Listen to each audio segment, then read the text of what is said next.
திரைப்படம் மட்டும்தான் இரண்டு ஜாம்பவான்களும், எம்ஜிஆருங்கிற ஜாம்பவானும் ஏவி மெய்யப்ப செட்டியாருங்கிற ஜாம்பவானும் இணைந்த ஒரே படம் அன்பேவா.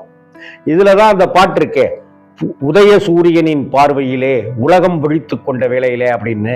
அதுக்கு பதிலாக சென்சார்ல உதய சூரியன் இருக்கக்கூடாதுன்னு சொன்ன உடனே புதிய சூரியனின் பார்வையிலே அப்படின்னு வாலி அவர்கள் மாற்றி எழுதி கொடுத்தாரு.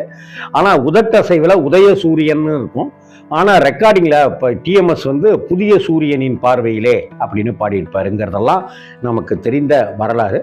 திரும்பவும் ரீகால் பண்ணிக்கிறதுக்காக அதை நான் சொல்கிறேன்.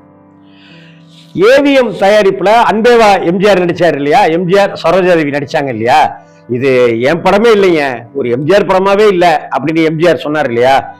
ஒருவேளை எம்ஜிஆர் இந்த கதையில நான் நடிக்கலைங்க அப்படின்னு சொல்லி இருந்தாக்க வேற ஒரு ஆப்ஷனும் ஏவிஎம் வச்சிருந்தாங்க. ஏவி மெய்யப்ப செட்டியாரும் வச்சிருந்தார், ஏவிஎம் சரவணன் அவர்களும்